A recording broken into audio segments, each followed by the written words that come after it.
Namaste. Today I am going to discuss about cash flow statement. Already in previous videos I have mentioned detail about cash flow statement. We know cash flow means cash in and out of cash. Within one accounting year, एक वर्षभित्र हाम्रो cash कहाँबाट आयो र कहाँ cash गयो भन्ने कुरोको स्टेटमेन्ट नै हाम्रो क्याश फ्लो स्टेटमेन्ट हो. There are two methods of cash flow statement. One is direct method and another is indirect method. Direct method or indirect method, whatever, there are three activities in reality. These are operating activities, investing activities and financing activities, and all the activities must be recorded properly or systematically in cash flow statement. From these different activities, ultimately we have to find out cash in and cash out. प्रत्येक एक्टिभिटीजबाट हाम्रो यो operating activities भए पनि कहाँबाट cash in भयो र त्यो in भएको क्यास कहाँ आउट भयो भन्ने कुरो that we can find out. Similarly investing activities also same, cash कहाँबाट कति इन भयो एन्ड क्यास कति आउट भयो भन्ने कुरो यसबाट पनि फाइन्ड आउट गर्नुपर्ने हुन्छ. सिमिलरली फाइनान्स एक्टिभिटीजबाट पनि क्यास कति इन भयो एन्ड कति आउट भयो भन्ने कुरो हामीले फाइन्ड आउट गर्नुपर्ने हुन्छ. So basically operating activities are concerned to day-to-day activities of the business, which is repeated in nature. Already we mentioned cash flow statement is totally depends on income statement and balance sheet. यो केमा भर पर्छ भने cash flow statement बनाउँदा हामीले income statement and balance sheet यो दुईटा कुरोमा हामीले ध्यान दिनुपर्ने हुन्छ. Without income statement and balance sheet we can not make cash flow statement. So for cash flow statement, first of all we need to prepare income statement and balance sheet. Income statement is the statement of different assets and liabilities, different incomes and expenditure. And income statement records repeated nature activities, repeated nature transactions, which are revenue nature.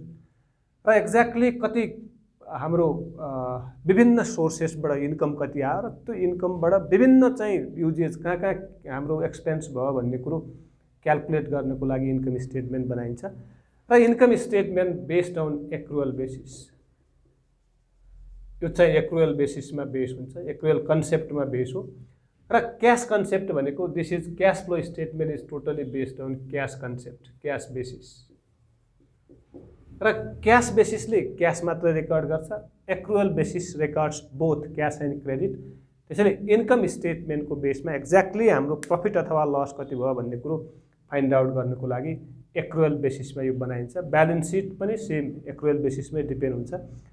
अब यो दुईटा स्टेटमेन्टको बेसमा बल्ल हामी चाहिँ cash flow statement बनाउँछौँ. र यो भित्र क्यास फ्लो स्टेटमेन्टभित्र तीनटा अपरेटिङ भनेको डे टु डे एक्टिभिटिज र it totally depends on income statement and current assets and current liabilities. यसले मैले योभन्दा अघिल्लो भिडियोमा एकदम डिटेल मेन्सन गरिसकेका छु डाइरेक्ट मेथडमा. यसमा हाम्रो इन्कम स्टेटमेन्टसँगका सबै revenue nature transactions are recorded completely. अब यो इन्भेस्टिङ एक्टिभिटिज भनेको it is related to fixed एसेट्ससँग रिलेटेड सबै ट्रान्जेक्सन इन एन्ड आउट.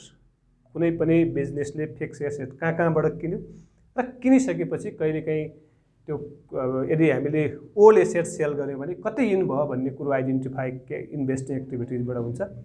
र financing activities is related to long term liabilities, long term लाइबिलिटिजसँग रिलेटेड हो. र basically those payable amount which business can use more than 1 year. यसमा share holders equity, डेप्ट that means bank loan अथवा बन्डहरू, डिबेन्चरहरू सबै यो कुरो यो स्टेपमा चाहिँ आउँछन् फाइनान्सिङ एक्टिभिटिजमा. र यसबारे मैले डिटेल चाहिँ डाइरेक्ट मेथडमा अलरेडी एकदमै मेन्सन गरिसकेका छु, हेरिदिनु होला. सुनिदिनु होला, माया गरिदिनु होला र मन पर्यो भने सब्स्क्राइब लाइक पनि गरिदिनु होला, किनकि यो क्यास फ्लो स्टेटमेन्ट हामीले +2 देखि लिएर मास्टरसम्मका विभिन्न स्टेपमा हामीले स्टडी गर्छौँ म्यानेजमेन्ट स्ट्रिमतिर। त्यसैले cash flow statement is very very important for all level students of management. अब मैले आज चाहिँ इन्डाइरेक्ट मेथडको फर्मेट कसरी बनाउने र इन्डाइरेक्ट मेथड के हो भन्ने कुरो चाहिँ मैले डिस्कसन गर्न गइरहेको छु। र indirect method starts from net profit, यो रिजल्टबाट स्टार्ट हुन्छ।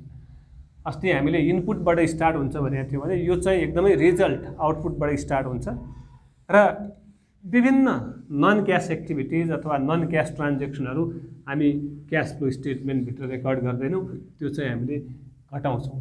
सो भेरी सिम्पल फर्मेट, मैले फर्मेटबाटै भने cash flow statement dot dot यहाँ चाहिँ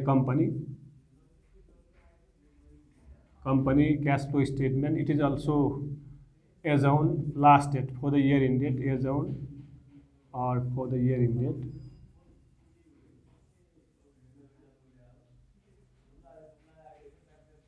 डट डटमा बनाउँछौँ।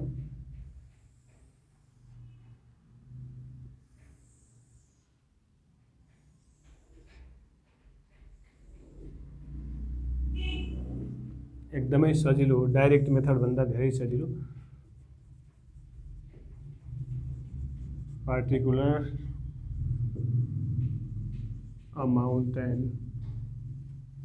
अमाउन्ट बेसिकली हामी रुपिजमै लेख्छौँ।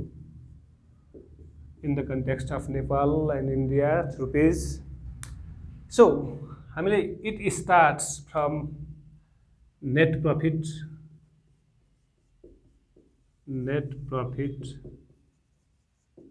आफ्टर टैक्स और समटाइम्स और अब यहाँ हामीले जस्तो रिटेन अर्निङ पनि लिन सक्छौँ।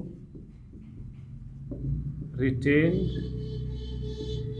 अर्निङ्स यो दुईटा कुरो फरक है, retained earning and net profit after tax. If net profit after tax यो कहाँबाट आउँछ भने it is from income statement. हामीले एकदमै ध्यान दिनुपर्ने कुरा, नेट प्रॉफिट आफ्टर टैक्स कहाँबाट आउँछ? It is from income statement. Income स्टेटमेन्टको लास्ट स्टेप पुरै direct income, indirect income, direct expenses, indirect expenses, whatever cash non cash सबै एक्सपेन्सेसहरू घटाइसकेपछि आएको फिगरलाई हामी के भन्छौँ? Net profit after tax. र net profit and cash flow are the different, that you have to think seriously. Net प्रॉफिटमा दुईटै ट्रान्जेक्सन भनेको यहाँ चाहिँ acquired income, outstanding expenses, cash income, cash expenses सबैको रिजल्ट अलरेडी मैले के भनेको थिएँ भने इन्कम स्टेटमेन्ट एक्रुअल बेसिसमा डिपेन्ड हुन्छ र सबै ट्रान्जेक्सन रेकर्ड गरेर हाम्रो नेट प्रॉफिट अथवा नेट लस कति भयो भन्ने कुरो क्याल्कुलेसन गर्छौँ। त्यसपछि यसमा हामीले एड ब्याक, किनकि हामीले त क्यास निकाल्नु पर्ने हो, यहाँ के गर्छौँ भने non cash and non operating expenses जोड दिन्छौँ है। यहाँ non cash and non operating एक्सपेन्सेसहरू सबै प्लस गर्छौँ र नन क्यास नन अपरेटिङ एक्सपेन्सेसमा very important depreciation because all the fixed assets are depreciated at the end of year. So depreciation we have to add return of कुनै intangible assets,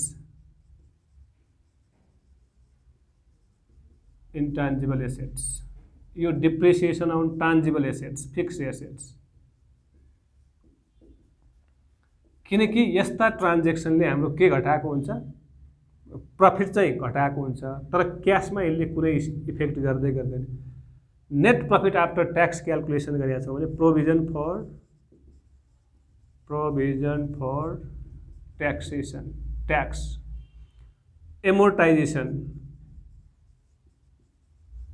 एमोर्टाइजेसन of कुनै assets, intangible assets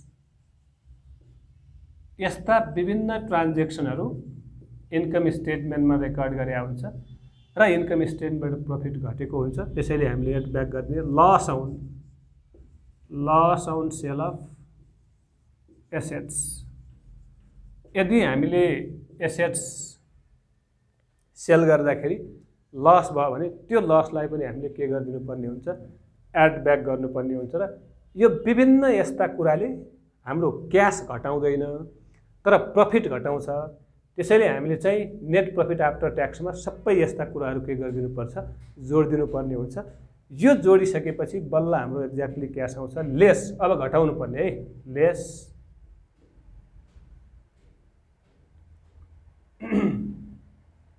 non operating income. Non operating इन्कम्सहरू हामीले जोडिदिनु पर्ने, घटाइदिनु पर्ने हुन्छ। किनकि हामी क्यास फ्लो स्टेटमेन्ट क्यालकुलेसन गर्दैछौँ एउटा बिजनेसको र विभिन्न अरू अपरेसनबाट आएको इन्कमहरू छन् भने त्यो इन्कमहरू हामी के गरिदिन्छौँ, घटाइदिन्छौँ। जस्तो interest on investment,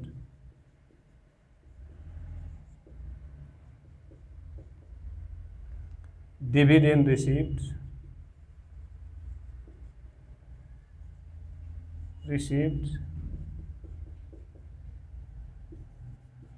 rent received, and gain on अथवा profit gain on sale of assets। यस्ता कुराहरू यदि छन् भने त्यो हामीले के गरिदिन्छौँ, घटाइदिन्छौँ। र यो प्लस माइनस गरिसकेपछि भेरी इम्पोर्टेन्ट थिङ, यो चाहिँ हामीले यता प्लस गर्छौँ, प्लस भयो, यो चाहिँ माइनस भयो। यो प्लस माइनस गरिसकेपछि जे आउँछ त्यो रिजल्ट हाम्रो के हुन्छ भने फन्ड्स फ्रम अपरेसन। मैले यतापट्टि लेखेँ फन्ड्स फ्रम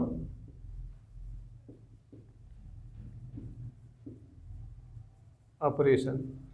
एउटा बिजनेसको मेन अपरेसनबाट कति फन्ड जेनेरेट भयो भन्ने कुरो यहाँबाट हामी क्यालकुलेसन गर्छौँ। सपोज यदि हाम्रो यहाँनिर चाहिँ suppose if the base net profit after ट्याक्सको ठाउँमा रिटेन अर्निङ दियो भने हामीले के बुझ्नुपर्ने हुन्छ भने यो रिटेन अर्निङबाट डिभिडेन्ड पनि घटाइसकेका हुन्छ, यसमा चाहिँ ट्रान्सफर टु जेनरल रिजर्भ कुनै रिजर्भ पनि घटाइसकेका हुन्छ। र यहाँ please listen very carefully and concentration is needed. Retain अर्निङको बेस ल्याएको छौँ भने यो जम्मै सँगसँगै दुईवटा कुरो थप हुन्छ। एउटा यो डिभिडेन्ड पेड अथवा प्रपोज डिभिडेन्ड र अर्को चाहिँ हाम्रो ट्रान्सफर टु जेनरल रिजर्भ पनि हामीले जोड्नुपर्ने हुन्छ। कतिखेर if there is retained earning is given.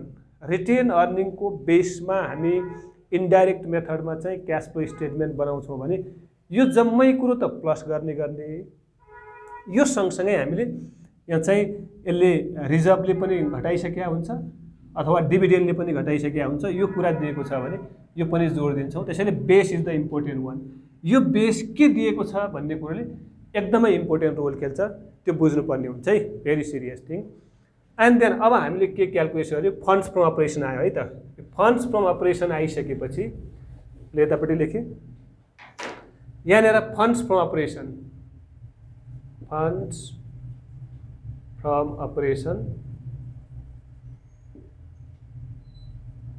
Funds from operation आइसकेपछि जति आयो अमाउन्ट आउँछ, यो अमाउन्ट भनेको अलरेडी यो net profit plus non cash non operating expenses minus हामीले यो चाहिँ नन अपरेटिङ गेन गरिसकेपछि हाम्रो के आउँछ, फन्ड्स फ्रम अपरेटिङ। यसमा very important thing is that यसमा अब हामीले करेन्ट एसेट्स करेन्ट लाइबिलिटिजको इफेक्ट देखाउनु पर्ने हुन्छ है, भेरी इम्पोर्टेन्ट थिङ। त्यसपछि अब हेरौँ क्यास कहाँबाट आउँछ, एट अलरेडी हामीले एउटा भेरी इम्पोर्टेन्ट रुल पढिसकेका छौँ क्यास फ्लो स्टेटमेन्टको लागि। के रुल पढेका छौँ भने assets if increases cash out. फेरि रिपिट गरेँ, very important thing is that assets increase भयो भने क्यास आउट, एसेट्स डिक्रिज भयो भने क्यास इन। जुनसुकै एसेट्स भए पनि assets increase cash out, asset decrease cash in. अनि liabilities if increases cash in, liability if decreases cash out. Yeah this is the rule, this is very important. यो चाहिँ हामीले बुझ्नुपर्ने हुन्छ। कुनै पनि एसेट्स यदि इन्क्रिज भयो भने के हुन्छ, क्यास आउट। यदि एसेट्स डिक्रिज भयो भने क्यास इन। लाइबिलिटी इन्क्रिज भयो भने क्यास इन, लाइबिलिटी डिक्रिज भयो भने क्यास आउट। यसकै बेसिसमा अब हामीले बुझ्नुपर्ने कुरा के छ भने already we have mention different current assets and current liabilities in operating activities. If assets increases, same rule. अब के गर्छौँ भने इफ एसेट्स प्लस केमा गर्छौँ भने if assets are current assets, basically current assets हो कुनै पनि current assets, current assets if increases है, मैले सिम्बोलिकली लेखेँ। इफ करेन्ट एसेट्स इन्क्रिज भयो भने के हुन्छ, आउट। यसलाई मैले करेन्ट एसेट्स डिक्रिज गर्नु पर्यो, decrease means cash in. Current assets decrease भयो भने क्यास के हुन्छ, क्यास इन हुन्छ र प्लस गर्छौँ हामीले। सिमिलरली कुनै पनि करेन्ट एक्सेप्ट क्यास है, एक्सेप्ट क्यास ब्यालेन्स, किनकि cash balance is for answer, answer दिएको हुन्छ। एन्ड सिमिलरली अर्को हामी के गर्छौँ भने करेन्ट लाइबिलिटिज इन्क्रिज भयो भने, करेन्ट लाइबिलिटिज यदि इन्क्रिज भयो भने क्यास आउँछ है। हो, यो कुरो बुझ्नु पर्यो। कुनै पनि करेन्ट एसेट्स, कुनै पनि करेन्ट लाइबिलिटिज, वाट एभर, जस्तो करेन्ट एसेट्समा हामीले debtors, bills receivable, account receivable, marketable security, whatever current assets यदि डिक्रिज भयो भने क्यास, यदि करेन्ट लाइबिलिटी इन्क्रिज भयो भने के हुन्छ, क्यास आउट हुन्छ। र बेसिकली हामीले क्यास फ्लो स्टेटमेन्ट बनाउनको लागि 2 इयर्स ब्यालेन्स सिट चाहिन्छ। यदि 2 इयर्स छैन भने लास्ट इयरको 0 मानेर, नयाँ बिजनेस हो भने लास्ट इयरको 0 मानेर सबै इन्क्रिज भएको केस हामीले हेर्छौँ। Similarly lace current assets increase, मैले सिम्बोलिकली लेखेँ इन्क्रिज, क्यास के हुन्छ, आउट हुन्छ है। मैले क्यास लेखिनँ, यहाँ फिगर लेख्छु, क्यास आउट भनेको मैले ब्राकेटमा लेखेँ, क्यास आउट। त्यस्तै अर्को lace current liabilities, current liabilities decrease भयो भने के हुन्छ, क्यास आउट हुन्छ है। यो दुईटा क्यास इन, हामी दुईटा जोडेर यहाँ लेख्छौँ। दुईटा जोडिसकेपछि यतापट्टि लेख्ने, यो र यो जोड्ने, यो र यो जोडिसकेपछि यता लेखेर हामी यो दुईटा फिगर घटाइदिन्छौँ, जोड्छौँ, जोडेर घटाइदिन्छौँ। जति आउँछ दैट इज, अब हेर्नुहोस् है, that is net cash flow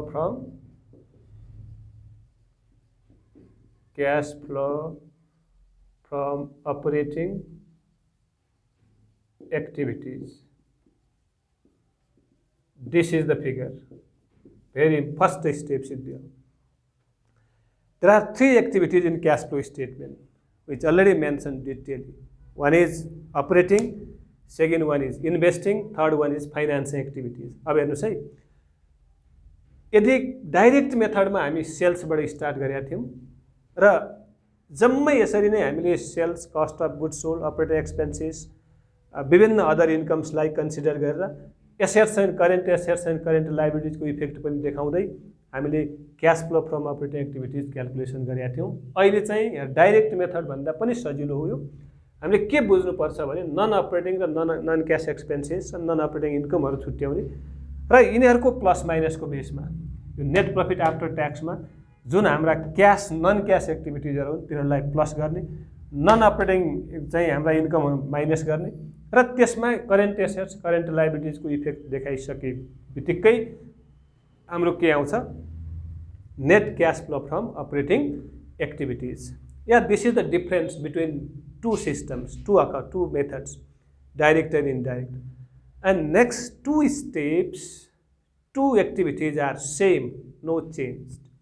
Investing activities and finance activities are same as direct methods. यदि हामीले एसेट्स किन्यौँ भने if assets are purchased, increased, cash out. If assets are decrease, cash in. कुनै पनि assets, investment जस्तो fix assets, land, building, plant, machinery, furniture, fixture, whatever is given, त्यो सबै चाहिँ हाम्रो इन्भेस्टिङ एक्टिभिटिजमा आउँछ। र इन्भेस्टिङ एक्टिभिटिजको या चाहिँ क्यास इन पनि हुनसक्छ आउट पनि हुनसक्छ ल। सो मैले फर्स्ट स्टेप चाहिँ यसको के सिद्ध्यायो भने इन्डाइरेक्ट मेथडमा cash flow from operating activities अलिकति फरक पाराले निकाल्नुपर्ने हुन्छ र एउटा इम्पोर्टेन्ट हामीले के बुझ्नुपर्ने हुन्छ भने net profit and cash balance are different. It is a very important question because this cash flow statement is equally important in every steps. Actual साइन्ससँग रिलेटेड कोर्समा पनि बिजनेस फाइनेन्समा हाम्रो क्यास फ्लो स्टेटमेन्ट छ र त्यहाँ त very important there is a very important part of syllabus cash flow statement र त्यहाँ के भनिदिएको छ भने what are the differences between net profit which is calculated from income statement and difference between चाहिँ हाम्रो क्याससँग what is difference between cash and cash balance and net profit भन्ने कुरो एकदमै डिटेली मेन्सन गरेको छ। हामीले बुझ्नुपर्ने के छ भने नेट प्रफिट क्यालकुलेट गर्दाखेरि इन्टायर सबै एक्रुअल बेसिसमा बेस हुन्छ र क्यास नन क्यास क्रेडिट सबै ट्रान्जेक्सनहरू आउँछन् भने क्यास फ्लो स्टेटमेन्टमा हामी क्यास मात्रै रेकर्ड गर्छौँ, credit transaction non cash transaction हामी रेकर्ड गर्दैनौँ। त्यसैले नेट प्रफिट एकदमै हाई भए पनि क्यासको ब्यालेन्स नहुन सक्छ। नहुने कारण भनेको क्यास बेसिसले गर्दा नहुनु पनि सक्छ। त्यसैले अब पहिलो स्टेपबाट हाम्रो cash flow statement net cash flow from operating activities आइसकेपछि दोस्रो सेकेन्ड भनेको सेम हो, मैले अघि पनि भने cash flow from investing activities Yeah, investing, it is related to, already I mentioned, related to fixed assets. Fixed assets are related or fixed assets increase पनि हुन सक्छ। Fixed assets if increases भयो भने के हुन्छ क्याश आउट हुन्छ। If increases cash out, कुनै पनि यदि डिक्रिज भयो भने डिक्रिजेस भयो भने क्यास के हुन्छ इन हुन्छ।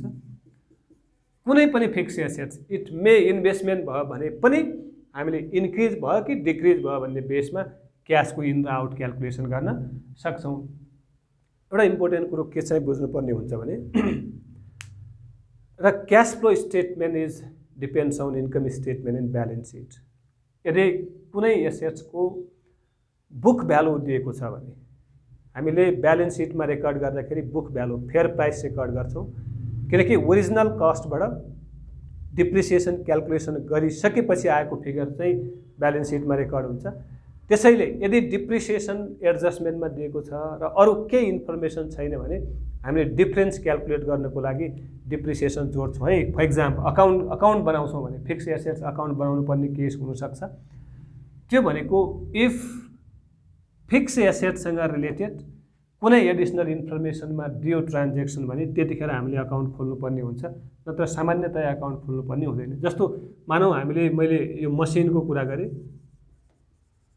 मसिनरी यो 2021 एन्ड 2022 मा यहाँनिर 20-30 हजार यहाँनिर 40 हजार दियो भने यहाँ तल के भनिदियो भने डिप्रिसिएसन अन मसिनरी रुपिज 10,000 भन्यो भने यहाँनिर सोच्नुपर्ने कुरा चाहिँ जति डिफ्रेन्सेस छ त्यो डिफ्रेन्सेस प्लस डिप्रिसिएसन गर्ने हो भने हामीले पर्चेजिङ गरेको प्राइस आउँछ है।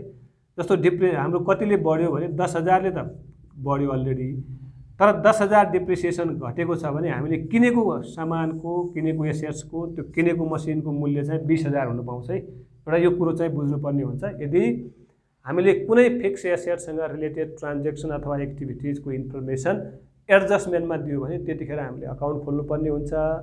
सामान्य डिप्रिसिएसन मात्रै दियो भने difference between book value balance सिटमा रेकर्ड भएको बुक भ्यालुको डिफरेन्समा हामीले डिप्रिसिएसन चाहिँ जोडिदियौँ भने एक्ज्याक्टली हामीले किनेको फिक्स एसेट किनेको प्राइस आउँछ। त्यति ध्यान दिनुपर्ने हुन्छ। अरू कहिलेकाहीँ प्रफिट दिन सक्छ, कहिलेकाहीँ लस दिन सक्छ भने then we have to open ledger खोल्नुपर्ने कन्डिसन हुनसक्छ है। यसको बारेमा पनि म डिस्कसन गरौँला। Okay, then next one is a very important थर्डमा सी भनेको cash flow from financing activities. cash flow, this is the from finance, investing from financing activities.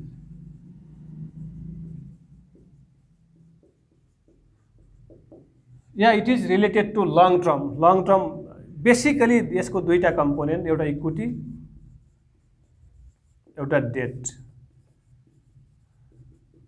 Equity and डेप्टको यदि यो लाइबिलिटी हो, लाइबिलिटी बढ्यो भने क्यास इन, घट्यो भने cash out same हो। यदि यो पनि इक्विटी बढ्यो अथवा डेट बढ्यो भने क्यास आयो, घट्यो भने क्यास गयो। र अर्को हामीले यहाँ चाहिँ डिभिडेन्ड पेड चाहिँ जान्छ, डिभिडेन्ड पेड भनेको आउट, पेड गर्ने बित्तिकै क्यास आउट आउँछ र यसमा क्यास इन पनि हुन्छ। यदि इक्विटी बढ्यो भने क्यास इन, यदि इक्विटी घट्यो भने, बाइ चान्स घट्यो भने के हुन्छ, क्यास आउट। सिमिलरली कुनै पनि डेट बढ्यो भने के हुन्छ, क्यास इन, घट्यो भने क्यास आउट। र डिभिडेन्डले त क्यास आउटै गर्छ, यो cash out. So on the basis of these three activities, three steps of cash flow statement, exactly तीनटैको प्लस माइनसबाट, तीनटैको प्लस माइनस भनेको operating activities, investing activities, financing activities, तीनटै एक्टिभिटिजको प्लस माइनस गरेर जे आउँछ that is net change in cash, net change in cash during the year equals to, अब हामीले तीनटा एक्टिभिटिज 1 2 3 एबिसी, के माने अहिले एबिसीमा यहाँ छौँ, A plus minus B plus minus C भनेको मतलब हाम्रो net cash flow from operating activities plus पनि हुनसक्छ, माइनस पनि हुनसक्छ, net cash flow from investing plus पनि हुनसक्छ, माइनस पनि हुनसक्छ, net cash flow from financing plus पनि हुनसक्छ, माइनस पनि हुनसक्छ। र यो तीनटै एक्टिभिटिजको रिजल्ट जे आउँछ त्यो रिजल्टमा अब very important thing is that है, देन अघि हामीले क्यास चाहिँ एक्सेप्ट क्यास भनेको थियौँ, त्यहाँ एक्सेप्ट क्यास भने cash balance is a given, is आन्सरको लागि दिएको हुन्छ। यहाँनिर जति आउँछ त्यो अमाउन्ट, यसमा हामीले at opening balance of cash जोड्ने हो भने, ओपनिङ क्यास ब्यालेन्स यसमा जोड्ने हो भने क्लोजिङ क्यास ब्यालेन्स आउनुपर्छ, closing balance of cash which is given in balance sheet. यो ब्यालेन्स सिटमा दिएको हुन्छ र ब्यालेन्स सिटको बेसिसमा, जस्तो हामीले विदिन 2 इयर्स ब्यालेन्स सिट भनेको थियौँ, हामीलाई कति वर्षको ब्यालेन्स सिट चाहिन्छ, 2 वर्षको, र 2 वर्षको ब्यालेन्स सिट नभइकन पनि हुन्छ। जस्तो क्यास कति हुनु पर्यो, मानौँ यहाँनिर ब्यालेन्स सिटमा cash 2021 and 2022 rupees 10,000 and rupees 30,000। Last year 2021 मा 10 मात्रै छ, अहिले 30 छ भने the difference is how much, difference is 20,000। र जति डिफरेन्सेस छ this is change during the year, यो रुपिस चाहिँ हाम्रो कति आउनु पर्यो, डिफरेन्ससँग बराबर हुनु पर्यो। यसमा ओपनिङ जोड्ने हो भने यो क्लोजिङ हो, यो ओपनिङ हो, last years closing is the opening of this year, यो वर्षको closing. Keep very serious, last year's closing is the opening of this year, opening balance, closing balance, जति डिफरेन्सेस छ त्यो डिफरेन्स हाम्रो केसँग मिल्नु पर्यो, चेन्जसँग मिल्नु पर्यो। Okay, now I am going to कन्क्लुजनमा गयो है। अब यसको कन्क्लुजन भनेको के हो भने, क्यास फ्लो स्टेटमेन्ट भनेको 1 वर्षभित्र कुनै पनि पर्टिकुलर अर्गनाइजेसनले तीनटा एक्टिभिटिजबाट, अपरेटिङ, इन्भेस्टिङ र फाइनान्सिङ एक्टिभिटिजबाट क्यास कति इन भयो, कति आउट भयो भन्ने कुरो फाइन्ड आउट गर्नको लागि क्यास फ्लो स्टेटमेन्ट बनाइन्छ। र यो क्यास फ्लो स्टेटमेन्ट बनाउने दुईटा मेथड छन्। There are 2 methods of cash flow statement, it is one direct method and another is indirect method. Direct method यो भन्दा मैले अघिल्लो भिडियोमा एकदमै डिटेल मेन्सन गरिसकेको छु। के हो, either direct or indirect, there are 3 steps, 3 activities, फरकै छैन, अपरेटिङ, इन्भेस्टिङ एन्ड फाइनान्सिङ।